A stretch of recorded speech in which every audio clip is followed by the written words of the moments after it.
ನಮಸ್ತೆ. YK Kumar YouTube ಚಾನಲ್ಗೆ ಸ್ವಾಗತ. ಇಂದಿನ ಈ ವಿಡಿಯೋದಲ್ಲಿ ಚರ್ಚೆ ಮಾಡೋಕ್ಕೆ ಹೊರಟಿರ್ತಕ್ಕಂಥ ವಿಚಾರ, ಕರ್ನಾಟಕ ರಾಜ್ಯ ಸರ್ಕಾರವು ಒಂದು ಅಧಿಕೃತವಾಗಿರ್ತಕ್ಕಂಥ ಆದೇಶವನ್ನು ಬಿಟ್ಟಿದೆ.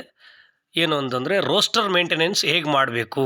ಕರ್ನಾಟಕ ರಾಜ್ಯ ಸರ್ಕಾರದ ಯಾವುದೇ ನೇರ ನೇಮಕಾತಿಗಳಲ್ಲಿ, ಡೈರೆಕ್ಟ್ ರಿಕ್ರೂಟ್ಮೆಂಟ್ಗಳಲ್ಲಿ, ಅದು ಯಾವುದೇ ಹುದ್ದೆ ಇರ್ಬೋದು, ಆ ಡೈರೆಕ್ಟ್ ರಿಕ್ರೂಟ್ಮೆಂಟ್ಗಳಲ್ಲಿ ಹಾರಿಜೆಂಟಲ್ ಮತ್ತು ವರ್ಟಿಕಲ್ ರಿಸರ್ವೇಷನ್ಸ್ ಅಂದರೆ, ವರ್ಟಿಕಲ್ ರಿಸರ್ವೇಷನ್ಸ್ ಅಂದರೆ ನೇರ ಮೀಸಲಾತಿ, ಹಾರಿಜೆಂಟಲ್ ರಿಸರ್ವೇಷನ್ ಅಂದರೆ ಸಮತಳ ಮೀಸಲಾತಿ.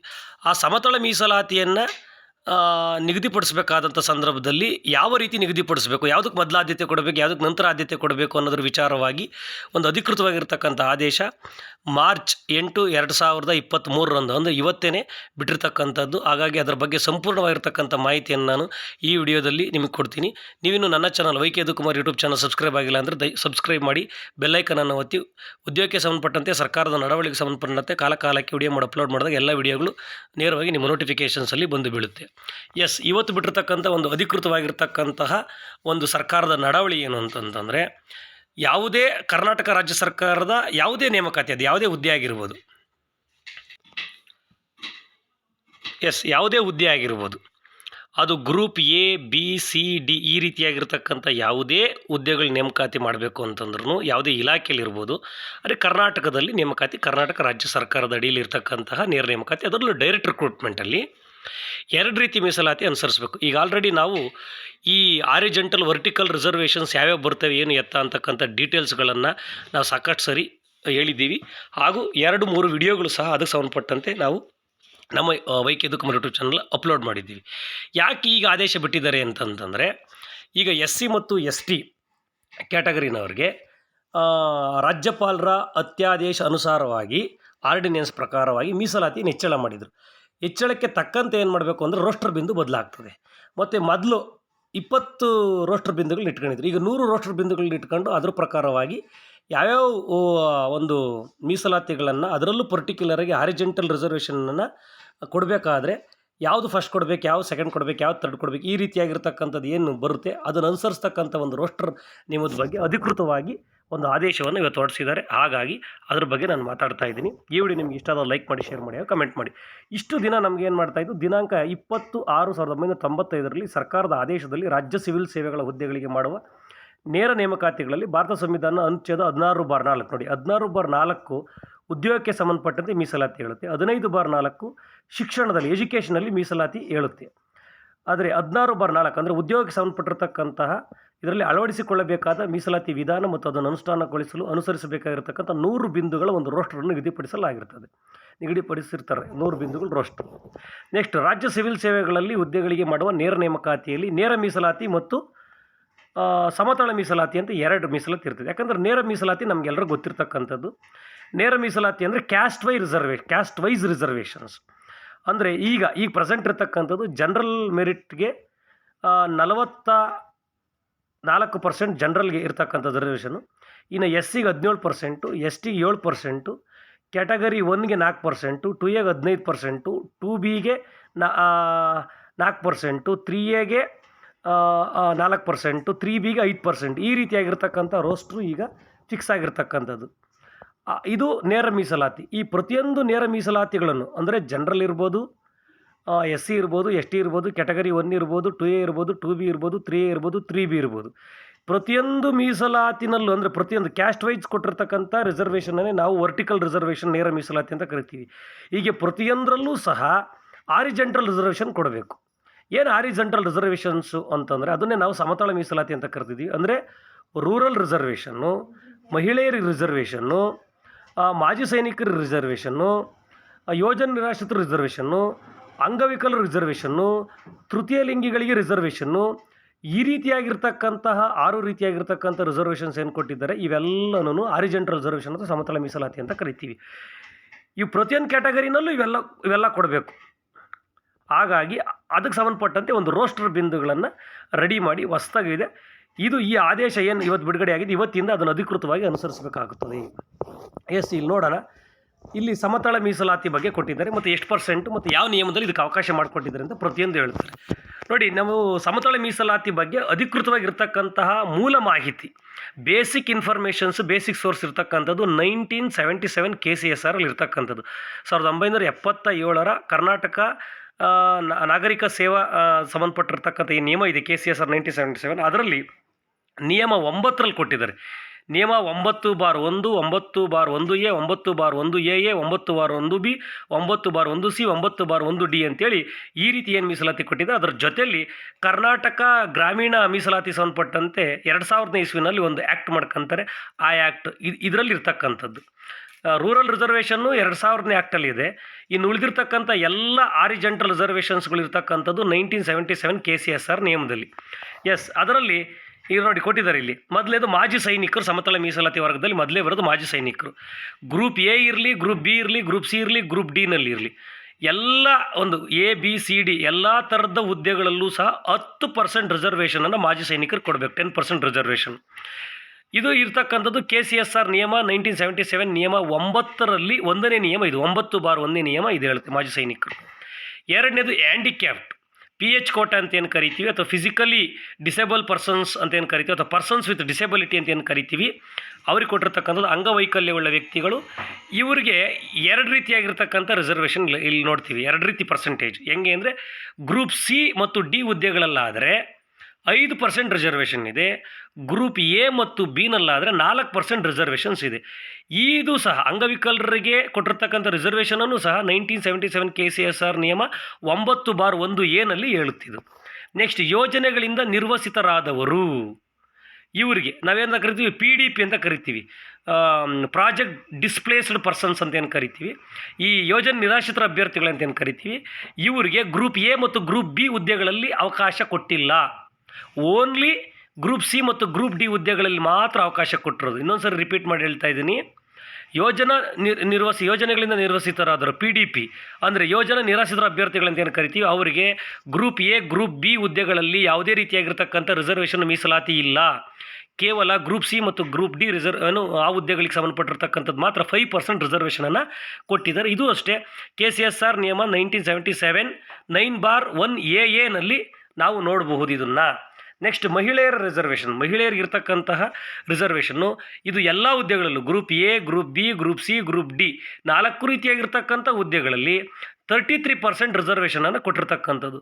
ಇದು ಸಹ 1977 KCSR 9/1B ನಲ್ಲಿ ನಾವು ನೋಡ್ತೀವಿ. ನಿಯಮ 1B 9/1B ಅಂತಕ್ಕಂಥ ನಿಯಮದಲ್ಲಿ ನೋಡ್ತೀವಿ. ಆದರೆ ಇದು ಎಲ್ಲ ಹುದ್ದೆಗಳಲ್ಲೂ ಸಹ ಮಹಿಳೆಯರಿಗೆ 33% ಇಲ್ಲ. ಮ್ಯಾಕ್ಸಿಮಮ್ ಹುದ್ದೆಗಳಲ್ಲಿ 33% ಇದೆ, ಮ್ಯಾಕ್ಸಿಮಮ್ ಇಲಾಖೆಗಳಲ್ಲಿ. ಈಗ ನೋಡಿ, ಪೊಲೀಸ್ ಡಿಪಾರ್ಟ್ಮೆಂಟಲ್ಲಿ 25% ಇರ್ತಕ್ಕಂಥದ್ದು. ಅದಕ್ಕೆ ಒಂದು ಸಪ್ರೇಟ್ ವಿಡಿಯೋ ಮಾಡಿ ನಾನೇ ಅಪ್ಲೋಡ್ ಮಾಡ್ತೀನಿ. ಮೊದಲು 20% ಇತ್ತು, ಈಗ 2022ರಲ್ಲಿ ತಿದ್ದುಪಡಿ ಮಾಡಿದ್ದಾರೆ. ಪೊಲೀಸ್ ಇಲಾಖೆಯಲ್ಲಿ ಅದು ಕಾನ್ಸ್ಟೇಬಲ್ ಇರ್ಬೋದು ಅಥವಾ ಸಬ್ ಇನ್ಸ್ಪೆಕ್ಟರ್ ಇರ್ಬೋದು, 2 ರೀತಿಯಾಗಿರ್ತಕ್ಕಂತಹ ಏನು ಹುದ್ದೆಗಳು ಬರ್ತದೆ ಪೊಲೀಸ್ ಇಲಾಖೆಯಲ್ಲಿ, ಕೆಳಹಂತದ ಹುದ್ದೆಗಳೇನು ಬರ್ತದೆ ಅಲ್ಲಿ ರಿಸರ್ವೇಷನು 25% ಕೊಡ್ತಾರೆ. 1ನೇ ತರಗತಿಯಿಂದ 5ನೇ ತರಗತಿ ಪಾಠ ಮಾಡ್ತಕ್ಕಂತಹ ಏನು ಪ್ರಾಥಮಿಕ ಶಾಲಾ ಶಿಕ್ಷಕರಿದ್ದಾರೆ, ಅದ್ರ ಜೊತೆಗೆ 6ರಿಂದ 8ರಿಗೆ ಪಾಠ ಮಾಡ್ತಕ್ಕಂಥ GPSTR ಏನು ಶಿಕ್ಷಕರ ನೇಮಕಾತಿ ಆಗುತ್ತೆ, ಅವೆರಡರಲ್ಲಿ ಮಹಿಳೆಯರಿಗೆ 50% ರಿಸರ್ವೇಷನ್ ಕೊಡ್ತಾರೆ. ಅವರು ವಿಶೇಷವಾಗಿರ್ತಕ್ಕಂಥ ನಿಯಮವನ್ನು ತಿದ್ದುಪಡಿ ಮಾಡ್ಕೊಂಡಿದ್ದಾರೆ, C&R ಮಾಡ್ಕೊಂಡಿದ್ದಾರೆ.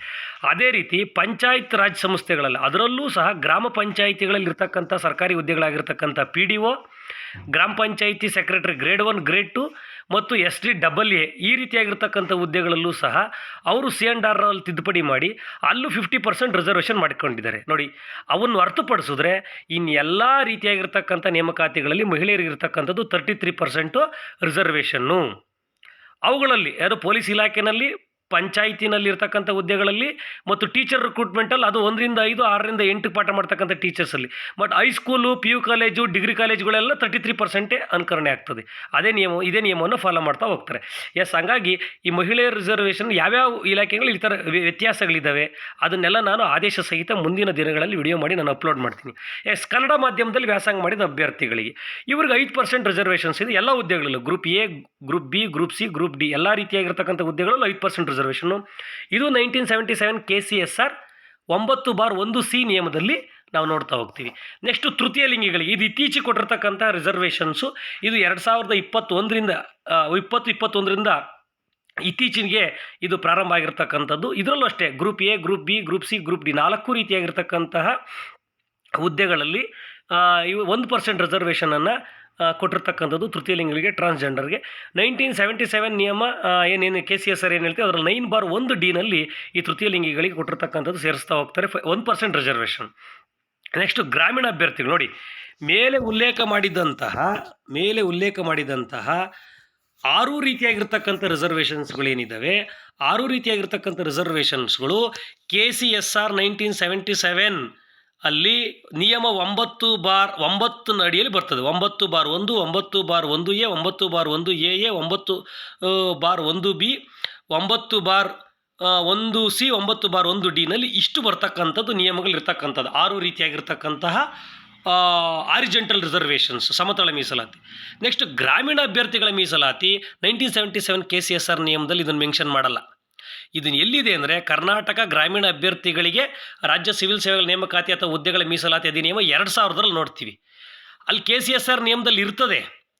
ಅಲ್ಲಿ ಅದನ್ನೇನು ಮಾಡ್ತಾರೆ, ಕೋರ್ಟ್ಗೆ ಹೋಗಿ ಅದು ಕೋರ್ಟಲ್ಲೆಲ್ಲ ನನ್ನ ಕೇಸ್ ಆಗಿದ್ದರಿಂದಾಗಿ ರೂರಲ್ ರಿಸರ್ವೇಷನ್ ಸಂಬಂಧಪಟ್ಟು ಅದನ್ನು ಒಂದು ವಿಡಿಯೋ ಮಾಡಿ ಹಾಕ್ಲಿದ್ದೇನೆ ನಾನು. ಯಾಕೆಂದರೆ ಮುಂಚೆ ಹೆಂಗಿತ್ತು ರಿಸರ್ವೇಷನ್ಸು, ಯಾಕೆ ಇದು ಕೋರ್ಟ್ಗೆ ಹೋಯಿತು, ಯಾಕೆ ಮತ್ತೆ ಗ್ರಾಮೀಣ ಕೋಟದ ಅಡಿಯಲ್ಲಿ ಮೀಸಲಾತಿ ರದ್ದು ಮಾಡಿದ್ರು, ಹೊಸದಾಗಿ ಯಾಕೆ ನಿಯಮ ಮಾಡ್ಕೊಂಡ್ರು, ಏನು ಎತ್ತ ಅಂತಕ್ಕಂಥದ್ದು ಸಂಪೂರ್ಣವಾಗಿರ್ತಕ್ಕಂಥ ಒಂದು ವಿಡಿಯೋನ ಮಾಡ್ತೀನಿ. ಅದರಲ್ಲಿ ಇದ್ದಿದ್ದನ್ನು KCSRನಲ್ಲಿ ರದ್ದುಪಡಿಸ್ತಾರೆ. 1977 KCSR ಮೂಲತಃ ಇತ್ತು, ಅದನ್ನು ರದ್ದುಪಡಿಸಿ ಈಗ 2000ನೇ ಇಸ್ವಿಯಿಂದ ಈ ಕಡೆಗೆ ಅನುಸರಿಸ್ತಿರ್ತಕ್ಕಂಥ ರೂರಲ್ ರಿಸರ್ವೇಷನ್ಸ್ ಏನಿದೆ ಎಲ್ಲ ರೀತಿಯಾಗಿರ್ತಕ್ಕಂಥ ಹುದ್ದೆಗಳು group A, B, C, D 4 ರೀತಿಯಾಗಿರ್ತಕ್ಕಂತಹ ಹುದ್ದೆಗಳಲ್ಲೂ ಸಹ 25% ರಿಸರ್ವೇಷನ್ ಇದೆ. ಇದಕ್ಕಿರ್ತಕ್ಕಂಥ ನಿಯಮ ಯಾವುದು ಅಂದರೆ ಕರ್ನಾಟಕ ರೂರಲ್ ಕ್ಯಾಂಡಿಡೇಟ್ಸ್ ಆ್ಯಕ್ಟ್ ಅಂತ ಏನು ಬರುತ್ತೆ, ರಿಸರ್ವೇಷನ್ಸ್ ಆ್ಯಕ್ಟ್ ಅಥವಾ ಒಂದು ರಿಕ್ರೂಟ್ಮೆಂಟ್ ಆ್ಯಕ್ಟ್ ಅಂತ ಏನು ಬರುತ್ತೆ, ಅದ್ರ ಪ್ರಕಾರವಾಗಿ 2000ನೇ ಇಸ್ವಿನಲ್ಲಿ ಬಂದಿರತಕ್ಕಂಥದ್ರ ಪ್ರಕಾರ 25% ಎಲ್ಲ ಕ್ಯಾಟಗರಿನಲ್ಲೂ ಇದು ಇನ್ಕ್ಲೂಡ್ ಆಗ್ತದೆ. ನೋಡಿ, ಆರಿಜೆಂಟಲ್ ರಿಸರ್ವೇಷನ್ ಸಮತಳ ಮೀಸಲಾತಿ ಪ್ರತಿಯೊಂದು ಕ್ಯಾಟಗರಿನಲ್ಲೂ ಅನುಸರಿಸಬೇಕು. ಅದು GM ಇರ್ಬೋದು, SC ST category 1, 2A, 2B, 3A, 3B ಎಲ್ಲದರಲ್ಲೂ ಅನುಸರಿಸ್ತಕ್ಕಂಥದ್ದು. ಎಸ್, ಮೇಲೆ ಓದಲಾಗಿರ್ತಕ್ಕಂತಹ ದಿನಾಂಕ 23/10/2022 ಸರ್ಕಾರದ ಅಧಿಸೂಚನೆಯಲ್ಲಿ ಕರ್ನಾಟಕ ಅನುಸೂಚಿತ ಜಾತಿ ಅನುಸೂಚಿತ ಪಂಗಡಗಳಿಗೆ ಶಿಕ್ಷಣದಲ್ಲಿ ಮತ್ತು ನೇಮಕಾತಿಗಳಲ್ಲಿ ಅತ್ಯಾದೇಶ ಅಂದರೆ ಆರ್ಡಿನೆನ್ಸ್ ಹೊರಡಿಸಿತ್ತು. 2022 ರಾಜ್ಯಪಾಲರು ಆರ್ಡಿನೆನ್ಸನ್ನು ಹೊರಡಿಸಿದ್ರು. ಅತ್ಯಾದೇಶ ಅಂತ ಕರಿತಾ ಹೋಗ್ತೀವಿ.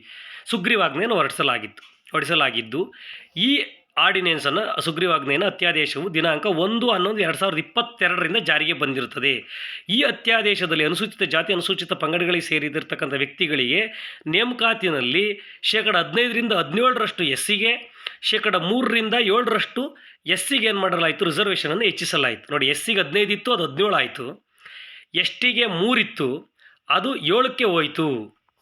ಸದರಿ ಅತ್ಯಾದೇಶದಲ್ಲಿ ಆರ್ಡಿನೆನ್ಸ್ ಸುಗ್ರೀವಾಜ್ಞೆಯಲ್ಲಿ ಪರಿಷ್ಕರಿಸಿದ ಮೀಸಲಾತಿ ಪ್ರಮಾಣದ ಹಿನ್ನೆಲೆಯಲ್ಲಿ ಮೇಲೆ ಏನು ಓದಿದ್ದಾರೆ ಅದು 1ರಲ್ಲಿ 20/6/1995 ಆದೇಶದಲ್ಲಿ ನಿಗದಿಪಡಿಸಿದ ರೋಸ್ಟರನ್ನು ಪರಿಷ್ಕರಣೆ ಮಾಡಿ, ಏನು ಅಂದರೆ 1995ರಿಂದ ಏನು ರೋಸ್ಟರ್ ಕೊಟ್ಟಿದ್ದು ಅದನ್ನೇ ಇಲ್ಲಿವರೆಗೂ ಅನುಸರಿಸ್ಕೊಂಡು ಬರ್ತಿದ್ವಿ. ಯಾವಾಗ ಇದು ಮೀಸಲಾತಿ ಹೆಚ್ಚಳ ಆಯಿತು, ಈಗ ಹೊಸ ರೋಸ್ಟರ್ ನಿಗದಿಪಡಿಸಬೇಕಾಗ್ತದೆ.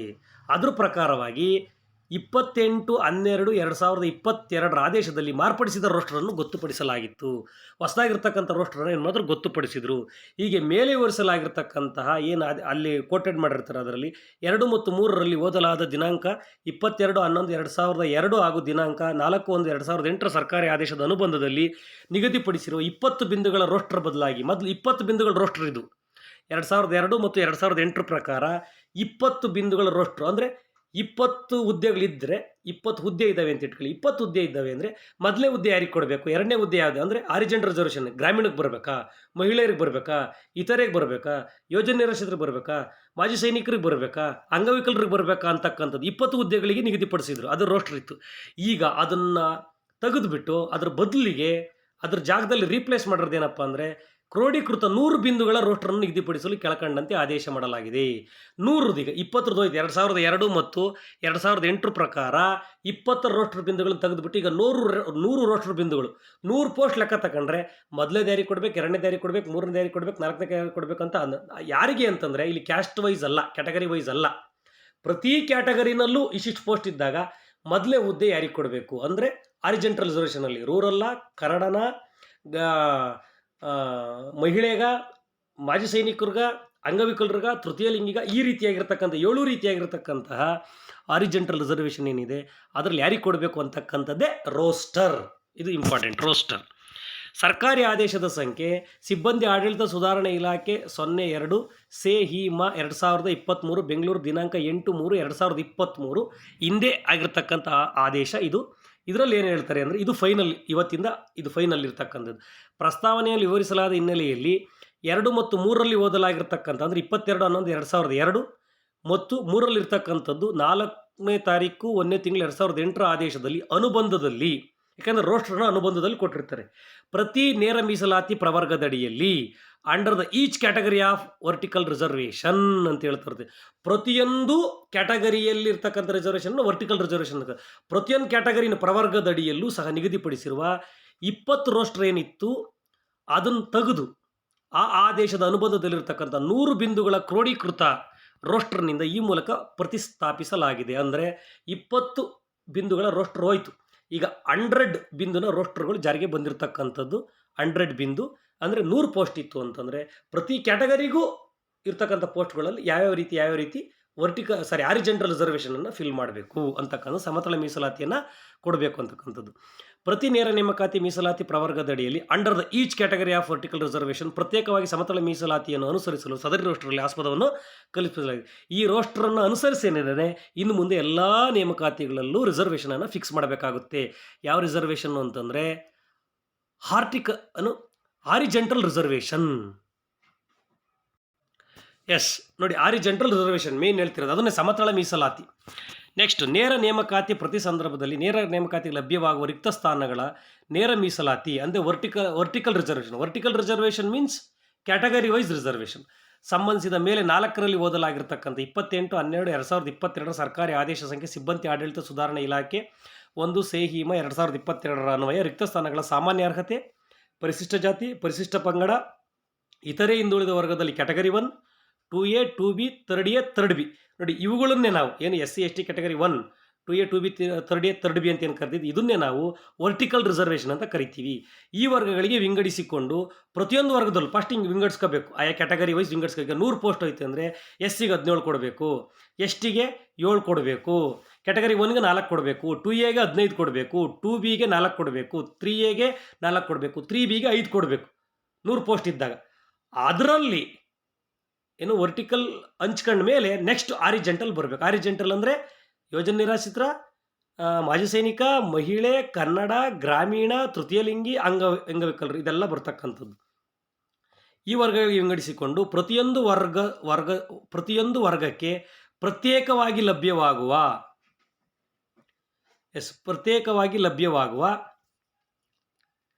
ರಿಕ್ತ ಸ್ಥಾನಗಳ ಸಮೂಹದಲ್ಲಿ ಈ ಆದೇಶದ ಅನುಬಂಧದಲ್ಲಿ ಗೊತ್ತುಪಡಿಸಿರುವ ಈಗ ಒಂದು ಅನುಬಂಧ ಕೊಡ್ತಾರೆ. 100 ಬಿಂದುಗಳ ರೋಸ್ಟರ್ನಲ್ಲಿ ಮಾಜಿ ಸೈನಿಕರಿಗೆ, ಅಂಗವೈಕಲ್ಯ ಉಳ್ಳ ವ್ಯಕ್ತಿಗಳಿಗೆ, ಯೋಜನೆ ನಿರ್ವಹಿತರಿಗೆ, ಮಹಿಳೆಯರಿಗೆ, ಕನ್ನಡ ಮಾಧ್ಯಮ ವ್ಯಾಸಂಗ ಮಾಡಿದ ಅಭ್ಯರ್ಥಿಗಳಿಗೆ, ತೃತೀಯ ಲಿಂಗಿಗಳಿಗೆ, ಗ್ರಾಮೀಣ ಅಭ್ಯರ್ಥಿಗಳಿಗೆ ಈ ರೀತಿಯಾಗಿರ್ತಕ್ಕಂಥ 7 ರೀತಿಯಾಗಿರ್ತಕ್ಕಂತಹ ಏನು ಆರಿಜೆಂಟಲ್ ರಿಸರ್ವೇಷನ್ ಇದೆ ಅವರಿಗೆ ಗುರುತಿಸಿರುವ ಸ್ಥಾನಗಳನ್ನು ಸಮತಲ ಮೀಸಲಾತಿಯ ಪ್ರತಿಯೊಂದು ವರ್ಗಕ್ಕಾಗಿ ಗುರುತಿಸತಕ್ಕದ್ದು. ನೇರ ನೇಮಕಾತಿಯ ಸಂದರ್ಭದಲ್ಲಿ ಅಧಿಸೂಚಿತ ಅಂಗವೈಕಲ್ಯವುಳ್ಳ ಅಭ್ಯರ್ಥಿಗಳು ಲಭ್ಯವಿಲ್ಲದಿದ್ದಲ್ಲಿ ನೋಡಿ ಮತ್ತೆ ಹೇಳ್ಕೊಂಡು ಹೋಗ್ತಾರೆ, ಈ ಆರ್ಜೆಂಟ್ ರಿಸರ್ವೇಷನ್ ಇದೆ ಅದರಲ್ಲಿ ಯಾರು ಸೂಟೇಬಲ್ ಕ್ಯಾಂಡಿಡೇಟ್ ಇಲ್ಲ ಅಂದರೆ ಅವನ್ನ ಏನೇನು ಮಾಡಬೇಕು ಅಂತಕ್ಕಂಥದ್ದು ನಿಯಮಗಳನ್ನು ಇಲ್ಲಿ ಹೇಳ್ಕೊಂಡು ಹೋಗ್ತಾರೆ. ಅದು ನಾವು ಸಾಕಷ್ಟು ವಿಡಿಯೋ ಬಿಟ್ಟಿದ್ದೀವಿ. ಯಾಕಂದರೆ ಈಗ ಅಂಗವಿಕಲರದ್ದು ಒಂದು ಬಿಟ್ಟಿಲ್ಲ, ಅದ್ರ 2016ರಲ್ಲಿ ನಿಯಮ ಇದೆ, ಅದರ ಪ್ರಕಾರ ಬಿಡ್ತೀವಿ. ಇಲ್ಲೂ ಅದನ್ನು ಮೆನ್ಷನ್ ಮಾಡ್ತಾ ಹೋಗ್ತಾ ನೋಡ್ರಿ.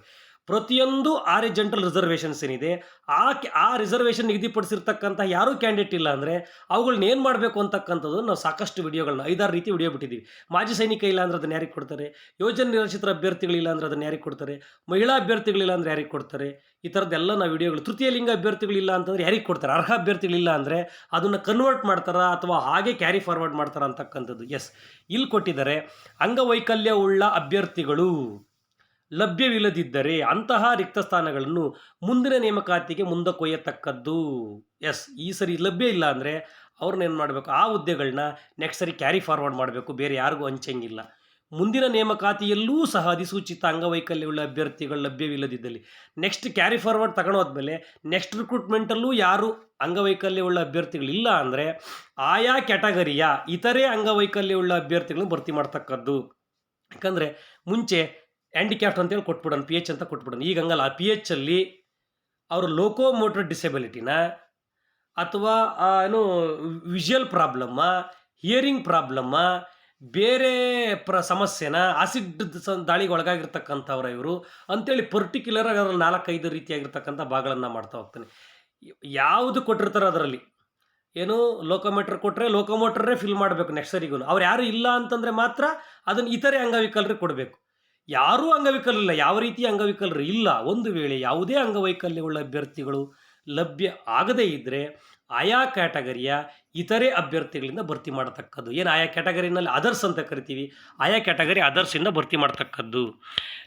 ನೇರ ನೇಮಕಾತಿ ಸಂದರ್ಭದಲ್ಲಿ ಉಳಿದ ಸಮತಳ ಮೀಸಲಾತಿಗಳಾದ ಮಾಜಿ ಸೈನಿಕ, ಎಕ್ಸ್ ಸರ್ವಿಸ್ ಮ್ಯಾನ್, ಯೋಜನೆಗಳಿಂದ ನಿರ್ವಸಿತರಾದವರು, PDP, ಪ್ರಾಜೆಕ್ಟ್ ಡಿಸ್ಪ್ಲೇಸ್ಡ್ ಪರ್ಸನ್ಸ್, ಮಹಿಳೆಯರಿಗೆ, ವುಮೆನ್ಸ್, ಕನ್ನಡ ಮಾಧ್ಯಮದಲ್ಲಿ ಅಭ್ಯಾಸ ಮಾಡಿರ್ತಕ್ಕಂಥ ಅಭ್ಯರ್ಥಿಗಳು, ಕನ್ನಡ ಮೀಡಿಯಂ ಕ್ಯಾಂಡಿಡೇಟ್ಸ್, ತೃತೀಯ ಲಿಂಗಿಗಳು, ಟ್ರಾನ್ಸ್ಜೆಂಡರ್ ಹಾಗೂ ಗ್ರಾಮೀಣ ರೂರಲ್ ಕೋಟಾ ಈ ಗುರುತಿಸಿರ್ತಕ್ಕಂಥ ಸ್ಥಾನಗಳನ್ನು ಆಯಾ ವರ್ಗಕ್ಕೆ ಸೇರಿದ ಅಭ್ಯರ್ಥಿಗಳಿಂದ ಭರ್ತಿ ಮಾಡತಕ್ಕದ್ದು. ಒಂದು ವೇಳೆ ಮಾಜಿ ಸೈನಿಕರಿಗೆ, ಯೋಜನೆ ನಿರ್ದೇಶಿತರಾದರಿಗೆ, ತೃತೀಯ ಲಿಂಗಗಳಿಗೆ ಸಂಬಂಧಿಸಿದ ಸಮತಳ ಮೀಸಲಾತಿ ವರ್ಗಕ್ಕೆ ಮೀಸಲಿಸಿದ ರಿಕ್ತ ಸ್ಥಾನಕ್ಕೆ ಎದುರಾಗಿ ಆಯಾ ವರ್ಗಕ್ಕೆ ಸೇರಿದ ಅಭ್ಯರ್ಥಿಗಳು ಲಭ್ಯ ಇಲ್ಲ ಅಂದರೆ ಯಾವುದಕ್ಕೆ ಎಕ್ಸ್ ಸರ್ವಿಸ್ ಮ್ಯಾನ್, PDP, ತೃತೀಯ ಲಿಂಗಿಗಳು ಈ ಕ್ಯಾಂಡಿಡೇಟ್ಗಳು ಇಲ್ಲ ಅಂತಂದರೆ ಆ ಕ್ಯಾಂಡಿಡೇಟ್ಗಳಿಗೆ ನಿಗದಿಪಡಿಸಿರ್ತಕ್ಕಂತಹ ಸ್ಥಾನಗಳನ್ನು ಆಯಾ ಕ್ಯಾಟಗರಿನಲ್ಲಿ, ಅದೇ ನೇರ ಮೀಸಲಾತಿ ಅಂದರೆ ವರ್ಟಿಕಲ್, ಆಯಾ ಕ್ಯಾಟಗರಿ ವೈಸ್ ರಿಸರ್ವೇಷನ್ ಇರ್ತದೆ, ಆಯಾ ಕ್ಯಾಟಗರಿನಲ್ಲೇ ಇರತಕ್ಕಂತಹ ಜನರಲ್ ಅಥವಾ ಅದರ್ಸ್ ಆಯಾ ಕ್ಯಾಟಗರಿ ಇತರೆ ಅರ್ಹ ಅಭ್ಯರ್ಥಿಗಳಿಂದ ಭರ್ತಿ ಮಾಡತಕ್ಕದ್ದು. ಮಹಿಳೆಯರಿಗೆ ಮೀಸಲಿರಿಸಿದ ರಿಕ್ತ ಸ್ಥಾನಗಳಿಗೆ ಎದುರಾಗಿ ಆಯಾ ವರ್ಗಕ್ಕೆ ಸೇರಿದ ಅಭ್ಯರ್ಥಿಗಳು ಲಭ್ಯ ಇಲ್ಲ ಅಂದರೆ, ವುಮೆನ್ ಕೋಟಾಗಿ ರಿಸರ್ವೇಷನ್ಸ್ ಇರ್ತೈತೆ, ಯಾರು ಕ್ಯಾಂಡಿಡೇಟ್ಸ್ ಇಲ್ಲ ಅಂತಂದರೆ ಆಯಾ ಕ್ಯಾಟಗರಿ ವೈಸ್, ಆಯಾ ಕ್ಯಾಟಗರಿ ಯಾವ ಕ್ಯಾಟಗರಿನೋ ಅದೇ ಕ್ಯಾಟಗರಿಗೆ ಇರ್ತಕ್ಕಂತಹ ಪುರುಷ ಅಭ್ಯರ್ಥಿಗಳಿಂದ ಭರ್ತಿ ಮಾಡತಕ್ಕದ್ದು. ಕನ್ನಡ ಮಾಧ್ಯಮದಲ್ಲಿ ವ್ಯಾಸಂಗ ಮಾಡಿದ ಅಭ್ಯರ್ಥಿಗಳು ಮತ್ತು ಗ್ರಾಮೀಣ ಅಭ್ಯರ್ಥಿಗಳಿಗೆ ಗುರುತಿಸಲಾದ ಸ್ಥಾನಗಳನ್ನು ಆಯಾ ವರ್ಗಕ್ಕೆ ಸೇರಿದ ಅಭ್ಯರ್ಥಿಗಳಿಂದಲೇ ಭರ್ತಿ ಮಾಡತಕ್ಕದ್ದು. ಆಯಾ ವರ್ಗಕ್ಕೆ ಸೇರಿರ್ತಕ್ಕಂಥ ಅಭ್ಯರ್ಥಿಗಳನ್ನೇ ಭರ್ತಿ ಮಾಡಬೇಕು, ಬಟ್ ಅದನ್ನು ಅದರ್ಸ್ಗೆ ಅಂತೇಳಿ ಕನ್ವರ್ಟ್ ಮಾಡೋದಕ್ಕೆ ಬರೋದಿಲ್ಲ. ಈ ಆದೇಶವು ತಕ್ಷಣದಿಂದಲೇ ಜಾರಿಗೆ ಬರುತ್ತದೆ. ಈ ಆದೇಶವನ್ನು ಹೊರಡಿಸಿದ ನಂತರ ಯಾವುದೇ ನೇರ ನೇಮಕಾತಿ ಪ್ರಕ್ರಿಯೆ ಕೈಗೊಳ್ಳುವ ಸಂದರ್ಭದಲ್ಲಿ ದಿನಾಂಕ 28/12/2022 ಸರ್ಕಾರಿ ಆದೇಶ ಸಂಖ್ಯೆ ಸಿಬ್ಬಂದಿ ಆಡಳಿತ ಸುಧಾರಣೆ ಇಲಾಖೆ 1 ಸೆ-ಹಿಮ 2022 ಅನುಬಂಧದಲ್ಲಿರುವ ರೋಸ್ಟರಿನ ಹಾಗೂ ಈ ಆದೇಶದ ಅನುಬಂಧದಲ್ಲಿ ಅಗತ್ಯಿಸುವ ರೋಸ್ಟರಿನ ಮೊದಲನೇ ಬಿಂದುವಿನಿಂದ ಪ್ರಾರಂಭಿಸತಕ್ಕದ್ದು. ಮೊದಲನೇ ಬಿಂದುವಿನಿಂದ ಪ್ರಾರಂಭ ಮಾಡಬೇಕು ಯಾವುದೇ ನೇಮಕಾತಿ ಆಗಿದ್ರೆ. ಆದರೆ ಯಾವುದೇ ವೃಂದದ ಹುದ್ದೆಗಳಿಗೆ ಈಗಾಗಲೇ ನೇರ ನೇಮಕಾತಿ ಪ್ರಕ್ರಿಯೆ ಪ್ರಾರಂಭ ಆಗಿದ್ದರೆ ಆ ನೇಮಕಾತಿ ಪ್ರಕ್ರಿಯೆಯು ಈ ಆದೇಶದ ದಿನಾಂಕದಂದು ಇನ್ನೂ ಬಾಕಿ ಇದ್ದರೆ ಅಂತಹ ನೇರ ನೇಮಕಾತಿ ಪ್ರಕ್ರಿಯೆಯನ್ನು ಮೇಲ್ಗಡೆ ಒಂದು 7-8 ಆರ್ಡರ್ ಕೊಟ್ಟಿದ್ದಾರೆ, ಅದರಲ್ಲಿ 2ರಲ್ಲಿ ಓದಲಾದ ದಿನಾಂಕ 22/11/2002 ಸರ್ಕಾರದ ಆದೇಶದ ಅನುಬಂಧದಲ್ಲಿ ಗೊತ್ತುಪಡಿಸಿದ ರೋಸ್ಟರನ್ನು ಏನು ಮಾಡಬೇಕು, ಅನುಸರಿಸಿ ಪೂರ್ಣಗೊಳಿಸತಕ್ಕದ್ದು. ಈಗ ಹೊಸದಾಗಿ ನೋಟಿಫಿಕೇಷನ್ ಆಗ್ತಕ್ಕಂಥವಕ್ಕೆ ಏನು ಈ ಡೇಟ್ ಹೇಳಿದರೆ ಪರ್ಟಿಕ್ಯುಲರ್ ಡೇಟಿಂದ ಹೊಸದಾಗಿ ನೋಟಿಫಿಕೇಷನ್ ಏನಾದರೂ ಆದರೆ ಅದಕ್ಕೆ ಈ ನಿಯಮದ ಪ್ರಕಾರ ನಿಗದಿಪಡಿಸ್ಬೇಕು ರೋಸ್ಟ್ರು. 100 ಏನು ಬಿಂದುಗಳ ರೋಸ್ಟ್ರ್ ಕೊಟ್ಟಿದ್ದಾರೆ ಅದನ್ನು ಅನುಸರಿಸಿ. ಈಗ ಆಲ್ರೆಡಿ ನೋಟಿಫಿಕೇಷನ್ಸ್ ಎಲ್ಲ ಮಾಡಿಬಿಟ್ಟು ಅಪ್ಲಿಕೇಶನ್ ಕ್ಲೋಸ್ ಆಗಿ ಅಥವಾ ಅಪ್ಲಿಕೇಶನ್ ಹಾಕ್ಬಿಟ್ಟಿದ್ರೆ ಆ ಡೇಟಿಂತ ಮುಂಚೆನೇ ನೋಟಿಫಿಕೇಷನ್ಸ್ ಆಗಿ ಅಪ್ಲಿಕೇಶನ್ಸ್ ಹಾಕಿ ಇನ್ನೊಂದು ಪ್ರೋಸೆಸ್ಗಳೆಲ್ಲ ನಡೀತಿದ್ರೆ ಅದಕ್ಕೆ 2002 ಏನು ನಿಯಮ ಐತೆ ಹಳೆ ನಿಯಮದ ಪ್ರಕಾರನೇ ಆ ರೋಸ್ಟ್ರನ್ನೇ ಪ್ರಕಾರನೇ ಮಾಡ್ತಕ್ಕಂಥದ್ದು ಅಂತ ಹೇಳ್ತಾ ಹೋಗ್ತಾರೆ. ಎಸ್, ಹಂಗಾರೆ ಅನುಬಂಧ ಏನಿದೆ ನೋಡೋಣ. ಇಲ್ಲಿ ಅನುಬಂಧ ಏನಿದೆ, ಎಸ್ ಅನುಬಂಧ ಇಲ್ಲಿದೆ ನೋಡಿ, ಇದು ಇಂಪಾರ್ಟೆಂಟ್. ಸರ್ಕಾರಿ ಆದೇಶ ಸಂಖ್ಯೆ ಸಿಬ್ಬಂದಿ ಆಡಳಿತ ಸುಧಾರಣೆ ಇಲಾಖೆ ಸೆ-ಹಿಮ 2023 ದಿನಾಂಕ 8/3/2023 ಇವತ್ತಿನ ಪ್ರಕಾರ ಪ್ರತಿಯೊಂದು ಕ್ಯಾಟಗರಿಗೂ ಇದು ಅನ್ವಯ ಆಗಬೇಕು. ಪ್ರತಿಯೊಂದು ಕ್ಯಾಟಗರಿಗೂ ಲೆಕ್ಕ. ಈಗ ಒಂದು 10 ಪೋಸ್ಟ್ ಇದ್ದಾವೆ ಅಂತ ಇಟ್ಕೊಳ್ಳಿ, ಯಾವುದೋ ಒಂದು ಕ್ಯಾಟಗರಿ, ಅದು GM ಇರ್ಬೋದು, 2A 3B 3B, ಒಂದು 10 ನಿಗದಿ ಆಗಿದ್ದಾವೆ ಅಂತ ಇಟ್ಕೊಳ್ಳೋಣ. ಅಥವಾ GMಗೆ 10 ಪೋಸ್ಟ್ ಇದ್ದಾವೆ. GMಗೆ ಅಂದರೆ ಅದರಲ್ಲಿ ಮೊದಲನೇ ಪೋಸ್ಟು GM ಅದರ್ಸಿಗೆ ಕೊಡಬೇಕು, 2ನೇ ಪೋಸ್ಟು ಮಹಿಳೆಯರಿಗೆ ಕೊಡಬೇಕು, 3ನೇ ಪೋಸ್ಟು ರೂರಲಿಗೆ ಕೊಡಬೇಕು, 4ನೇ ಪೋಸ್ಟು ಅಂಗವಿಕಲರಿಗೆ ಕೊಡಬೇಕು, 5ನೇ ಪೋಸ್ಟ್ ಮತ್ತೆ ಮಹಿಳೆಯರಿಗೆ, 6ನೇ ಪೋಸ್ಟ್ ಮತ್ತೆ ರೂರಲ್ಗೆ, 7ನೇ ಪೋಸ್ಟು ಅದರ್ಸಿಗೆ ಕೊಡಬೇಕು, 8ನೇ ಪೋಸ್ಟು ಮತ್ತೆ ಮಹಿಳೆಯರಿಗೆ ಕೊಡಬೇಕು, 9ನೇ ಪೋಸ್ಟು ಮತ್ತೆ ರೂರಲಿಗೆ ಕೊಡಬೇಕು, 10ನೇ ಪೋಸ್ಟು ಮಾಜಿ ಸೈನಿಕರಿಗೆ ಕೊಡಬೇಕು. ಈ ಪ್ರಕಾರ ಲೆಕ್ಕ ಹಾಕೋದಾದರೆ 10 ಪೋಸ್ಟ್ ಅವೆ ಅಂತಂದರೆ ಒಂದು ಮಾಜಿ ಸೈನಿಕರಿಗೆ, ಒಂದು ಅಂಗವಿಕಲರಿಗೆ ಸಿಗ್ತದೆ. ಒಂದು ಅಲ್ಲಿಗೆ ಮಹಿಳೆಯರಿಗೆ 3, ರೂರಲಿಗೆ 3. ನೋಡಿ, ರೂರಲಿಗೆ 3, ಮಹಿಳೆಯರಿಗೆ 3, 6 ಆಯಿತು. 2 ಇತರೆ ಸಿಗುತ್ತದೆ, ಅಲ್ಲಿ 8 ಆಯಿತು. ಒಂದು ಮಾಜಿ ಸೈನಿಕ, ಒಂದು ಗ್ರಾಮೀಣಕ್ಕೆ ಸಿಗುತ್ತೆ, 10 ಆಯಿತು. ನೋಡಿ, 10 ಪೋಸ್ಟ್ ಕಾಲ ಆದರೆ ಎಕ್ಸಾಂಪಲ್ ಯಾವುದೋ ಒಂದು ಕ್ಯಾಟಗರಿಗೆ ಬರೀ 5 ಪೋಸ್ಟ್ ಸಿಗುತ್ತಪ್ಪ, 5 ಪೋಸ್ಟ್ ಸಿಗುತ್ತೆ. 5 ಪೋಸ್ಟ್ ಸಿಗೋದಾದರೆ ಮೊದಲನೇ ಪೋಸ್ಟು ಅದರ್ಸ್ಗೆ ಹೋಗುತ್ತೆ, ಯಾವುದೋ ಒಂದು ಕ್ಯಾಟಗರಿ ಅದರ್ಸ್ಗೆ ಹೋಗುತ್ತೆ. 2ನೇದು ಮಹಿಳೆಗೆ ಸಿಗುತ್ತೆ, 3ನೇ ರೂರಲ್ಗೆ ಸಿಗುತ್ತೆ, 4ನೇದು ಮಹಿಳೆಗೆ ಸಿಗುತ್ತೆ, ಅಂಗವಿಕಲರಿಗೆ ಸಿಗುತ್ತೆ, 5ನೇದು ಮಹಿಳೆಗೆ ಸಿಗುತ್ತೆ. ನೋಡಿ, ಇನ್ನೊಂದು ಸರಿ ಹೇಳ್ತಿದ್ದೀನಿ, ಮೊದಲನೇದು ಇತರೆ, ಎರಡನೇದು ಮಹಿಳೆ, ಮೂರನೇದು ಗ್ರಾಮೀಣ, ನಾಲ್ಕನೇದು ಅಂಗವಿಕಲ, ಐದನೇದು ಮತ್ತೆ ಮಹಿಳೆ. ಅಂದರೆ 5 ಪೋಸ್ಟ್ ಇತ್ತು ಅಂದರೆ ಮಹಿಳೆಯರಿಗೆ 2 ಪೋಸ್ಟ್ ಸಿಗ್ತವೆ, 1 ಪೋಸ್ಟು ಅದರ್ಸಿಗೆ ಸಿಗುತ್ತೆ, 1 ಪೋಸ್ಟು ರೂರಲಿಗೆ ಸಿಗುತ್ತೆ. ಈ ರೀತಿಯಾಗಿರುತ್ತೆ ನೋಡಿ, 2 ಮಹಿಳೆಯರಿಗೆ, 1 ರೂರಲ್ಲು, 1 ಇತರೆ, 1 ಅಂಗವಿಕಲ, ಈ ರೀತಿಯಾಗಿದೆ. ಸರ್ ಯಾವುದೋ ಒಂದು ಕ್ಯಾಟಗರಿಗೆ ಬರೀ 2 ಪೋಸ್ಟ್ ಇದ್ದಾವಪ್ಪ, ಆ ಕ್ಯಾಟಗರಿಗೆ ಬಂದಿರೋದೇ 2 ಪೋಸ್ಟು. 2 ಪೋಸ್ಟು ಅಂತಂದರೆ ಒಂದು ಅದರ್ಸ್ಗೆ ಹೋಗುತ್ತೆ, ಇನ್ನೊಂದು ಮಹಿಳೆಗೆ ಹೋಗುತ್ತೆ. ಈ ರೀತಿಯಾಗಿ ನಿಗದಿಪಡಿಸ್ತಕ್ಕಂಥದ್ದು ನಾವೆಂತ ಕರಿತೀವಿ ಅಂದರೆ ರೋಸ್ಟರ್ ಅಂತ ಕರಿತೀವಿ. ಇದು ಪ್ರತಿ ಕ್ಯಾಟಗರಿಗೂ ಅಷ್ಟೇನೆ, ಅದು ಜನರಲ್ ಇರಲಿ, SC ಇರಲಿ, ST ಇರಲಿ, ಕ್ಯಾಟಗರಿ 1 ಇರಲಿ, 2A ಇರಲಿ, 2B ಇರಲಿ, 3A ಇರಲಿ, 3B ಇರಲಿ, ಪ್ರತಿಯೊಂದು ಕ್ಯಾಟಗರಿ ಎಷ್ಟು ಪೋಸ್ಟ್ ಇದ್ದಾವೆ ಅಷ್ಟು ಪೋಸ್ಟ್ ಪ್ರಕಾರ 1ನೇದು ಯಾರಿಗೆ, 2ನೇದು ಯಾರಿಗೆ, 3ನೇದು ಯಾರಿಗೆ, 4ನೇದು ಯಾರಿಗೆ, ಯಾರಿಗೆ ಅಂತಂದರೆ ಗ್ರಾಮೀಣಕ್ಕೆ, ಮಹಿಳೆಯರ್ಗೆ, ಕನ್ನಡ ಮಾಧ್ಯಮಕ್ಕೆ, ಯೋಜನೆ ನಿರಾಶ್ರಿತರಿಗೆ, ಅಂಗವಿಕಲರಿಗೆ, ಮಾಜಿ ಸೈನಿಕರಿಗೆ ಅಂತೇಳಿ ನಿಗದಿಪಡಿಸೋದನ್ನ ಏನಂತ ಕರಿತೀವಿ ನಾವು ರೋಸ್ಟರ್ ಅಂತ ಕರಿತೀವಿ. ಈ ರೋಸ್ಟರ್ ಪ್ರಕಾರ ಇದು ನಿನ್ನ ಮೇಲೆ ಏನು ಮಾಡಬೇಕು ಅಂತಂದರೆ ಅನುಸರಿಸ್ತಾ ಹೋಗಬೇಕು. ಇದೇ ಅನುಬಂಧ ರೋಸ್ಟರ್ ಇರ್ತಕ್ಕಂಥದ್ದು. ಇದು ಮೋಸ್ಟ್ ಇಂಪಾರ್ಟೆಂಟು ನೋಡಿ. ಆ ಅಂದರೆ ಮಹಿಳಾ ಅಭ್ಯರ್ಥಿ, ಸೈ ಅಂದರೆ ಮಾಜಿ ಸೈನಿಕ, ವಿ ಅಂದರೆ ಅಂಗವಿಕಲ ಅಭ್ಯರ್ಥಿ, ಆ ಅಂದರೆ ಯೋಜನೆಗಳಿಂದ ನಿರಾಶ್ರಿತರಾದ ಅಥವಾ ನಿರಾಶ್ರಿತಗೊಂಡ ಅಭ್ಯರ್ಥಿ, ಆ ಅಂದರೆ ಗ್ರಾಮೀಣ ಅಭ್ಯರ್ಥಿ, ಆ ಅಂದರೆ ಕನ್ನಡ ಮಾಧ್ಯಮದಲ್ಲಿ ವ್ಯಾಸಂಗ ಮಾಡಿದ ಅಭ್ಯರ್ಥಿ, ಲಿಮ್ ಅಂದರೆ ತೃತೀಯ ಲಿಂಗಿಗಳಿಗೆ ನಿಗದಿಪಡಿಸಿರೋದು. 1, 7, 1, 2, 3, 4, 5, 6, 7 ಈ 7 ರೀತಿಯಾಗಿರ್ತಕ್ಕಂಥದ್ದು ಯಾರ್ಯಾರಿಗೆ ಕೊಡಬೇಕು ಅನ್ನೋದೇ ರೋಸ್ಟರ್. ನೋಡಿ, ಮೊದಲೇ ಯಾವತ್ತು ರೋಸ್ಟರ್ ಬಿಂದು ಇತರೆ, ಮೊದಲೇದು ಇತರೆ ಇರುತ್ತೆ, 2ನೇದು ಮಹಿಳೆಗಿರುತ್ತೆ, 3ನೇದು ರೂರಲ್ ಇರುತ್ತೆ, 4ನೇದು ಅಂಗವಿಕಲರಿಗಿರ್ತದೆ, 5ನೇದು ಮತ್ತೆ ಮಹಿಳೆಗೆ ಬರ್ತದೆ, ಮತ್ತು 6 ಮತ್ತೆ ಗ್ರಾಮೀಣ ಆಗ್ತದೆ. ಈ ರೀತಿ ನಿಗದಿಪಡಿಸಿರ್ತಕ್ಕಂಥದ್ದೇ ರೋಸ್ಟರ್ ಬಿಂದು ಅಂತ ಕರಿತೀವಿ. ಇದು ಪ್ರತಿ ಕ್ಯಾಟಗರಿ ವೈಸು ಇದೇ ನಿಯಮ ಫಾಲೋ ಮಾಡಬೇಕು. ಎಷ್ಟು ಪೋಸ್ಟ್ ಇರ್ತವೆ ಅಷ್ಟು ಪೋಸ್ಟ್ ಮೇಲೆ ಯಾವ್ದು ನಮಗೆ ಒಂದೊಂದು ಸರಿ ಗೊತ್ತಾಗಲ್ಲ, ನೊಂದ್ಕೊಂತಿರ್ತೀವಿ. ಏನಂದರೆ ರಿಕ್ರೂಟ್ಮೆಂಟ್ ಮಾಡಿದಾಗ ಮಹಿಳೆಯರಿಗೆ ಕೊಟ್ಬಿಟ್ರಲ್ಲಪ್ಪ, ಒಂದು ಅದರ್ಸಿಗೆ ಕೊಟ್ಟವ್ರು, ಒಂದು ಮಹಿಳೆಯರಿಗೆ ಕೊಟ್ಟವ್ರಲ್ಲಪ್ಪ, ನಾನು ರೂರಲ್ಲು ನನಗಿಲ್ಲ, ನಾನು ಹ್ಯಾಂಡಿಕ್ಯಾಫ್ಟು ನನಗಿಲ್ಲ, 2 ಪೋಸ್ಟಾಗಿದ್ದಾಗ ಒಂದು ಅದರ್ಸಿಗೆ ಬರುತ್ತೆ, ಒಂದು ಮಹಿಳೆಯರಿಗೆ ಬರ್ತದೆ. ಅರ್ಥ ಆಯ್ತಾ? 5 ಪೋಸ್ಟ್ ಇರ್ತದೆ ನೋಡಿ, ಮಾಜಿ ಸೈನಿಕರಿಗೆ ಕೊಟ್ಟಿಲ್ವಲ್ಲಪ್ಪ, 10 ಪೋಸ್ಟ್ ಇದ್ದ ಮಾಜಿ ಸೈನಿಕರಿಗೆ ಬರ್ತದೆ, 5 ಪೋಸ್ಟ್ ಇದ್ದ ಮಾಜಿ ಸೈನಿಕರು ಬರಲ್ಲ. ಯಾಕಂದರೆ ಅದು ರೋಸ್ಟರ್ ಬಿಂದು ಅಂದರೆ ಇದೇನೇ. ಇಷ್ಟು ಮಾಹಿತಿ ಇರ್ತಕ್ಕಂಥದ್ದು. ಮತ್ತು ಗ್ರೂಪ್ ಎ ಮತ್ತು ಗ್ರೂಪ್ ಬಿ ವೃಂದಗಳಲ್ಲಿ ಅಂಗವಿಕಲರಿಗೆ ರೋಸ್ಟರ್ ಪ್ರಕಾರ ಎಷ್ಟನೇ ಬಿಂದುಗಳನ್ನು ಕೊಟ್ಟಿರ್ತಾರೆ ಅಂತ ನೋಡಿ. ಇಲ್ಲಿ ಗ್ರೂಪ್ ಎ ಗ್ರೂಪ್ನಲ್ಲಿ 4 ರೀತಿಯಾಗಿರ್ತಕ್ಕಂಥ ರಿಸರ್ವೇಷನ್ಸ್ ಇರ್ತಾ ಹೋಗ್ತದೆ. ಅಲ್ಲಿ ಅಂಗವಿಕಲರಿಗೆ ಇಲ್ಲಿ ಹೇಳ್ತಾ ಹೋಗ್ತಾರೆ ಯಾವ್ದು ಮೆನ್ಷನ್ ಮಾಡಿದ್ದೀವಿ ಅಂತ ಹೇಳ್ಬಿಟ್ಟು. ಆ್ಯಕ್ಚುಲಿ ಅದು ಗ್ರೂಪು ಎಗಿಂತನೂ ಗ್ರೂಪು ಸಿ ಮತ್ತು ಡಿಗೆ 5 ಇರ್ತದೆ, 5 ರೋಸ್ಟರ್ ಬಿಂದು. ಗ್ರೂಪ್ ಎ ಮತ್ತು ಬಿಗೆ 4 ರೀತಿಯಾಗಿರ್ತಕ್ಕಂಥ ರೋಸ್ಟರ್ ಬಿಂದು, ಅದನ್ನು ಆಲ್ಟರ್ನೇಟಿವ್ ಇಲ್ಲಿ ಚೇಂಜ್ ಮಾಡಿರ್ತಕ್ಕಂಥದ್ದನ್ನು ಸಹ ಟಿಪ್ಪಣಿಯಲ್ಲಿ ಕೊಟ್ಟಿರ್ತಕ್ಕಂಥದ್ದು. ಇಷ್ಟು ಮಾಹಿತಿ ಸರ್ಕಾರ ಇವತ್ತಿನಿಂದ ಯಾವೆಲ್ಲ ನೇಮಕಾತಿಗಳು ಕಾಲ್ಫಾರ್ಡ್ ಮಾಡುತ್ತೋ ಅದ್ರ ಪ್ರಕಾರ ಈ ರೋಸ್ಟರ್ ಬಿಂದನ್ನು ಅನುಸರಿಸಿ ಹಾರಿಜೆಂಟಲ್ ರಿಸರ್ವೇಷನನ್ನು ಫಿಲ್ ಮಾಡಬೇಕು. ಹಾರಿಜೆಂಟಲ್ ರಿಸರ್ವೇಷನ್ ಅಂತಂದರೆ ಸಮತಳ ಮೀಸಲಾತಿ, ಮಾಜಿ ಸೈನಿಕ, ಅಂಗವಿಕಲ, ಯೋಜನೆ ನಿರಾಶ್ರಿತ, ಮಹಿಳೆ, ತೃತೀಯಲಿಂಗಿ, ಕನ್ನಡ ಮಾಧ್ಯಮ, ರೂರಲ್ ಇದೆಲ್ಲ ಕೊಡ್ತಕ್ಕಂಥದ್ದು ನಾವಂತ ಕರಿತೀವಿ ಅಂತಂದರೆ ನಾವು ಸಮತಳ ಮೀಸಲಾತಿ. ಅವುಗಳು ಪ್ರತಿ ಕ್ಯಾಟಗರಿನಲ್ಲೂ ಯಾವ್ದು ಕೊಡಬೇಕು ಅಂತಕ್ಕಂಥ ಬಿಂದುಗಳನ್ನೇ ನಾವು ರೋಸ್ಟರ್ ಅಂತೇಳಿ ಕರಿತಾ ಹೋಗ್ತೀವಿ. ಇಷ್ಟು ಮಾಹಿತಿ. ಈ ವಿಡಿಯೋ ನಿಮ್ಗೆ ಇಷ್ಟ ಆದ ಲೈಕ್ ಮಾಡಿ, ಶೇರ್ ಮಾಡಿ ಹಾಗೂ ಕಮೆಂಟ್ ಮಾಡಿ. ಧನ್ಯವಾದಗಳು.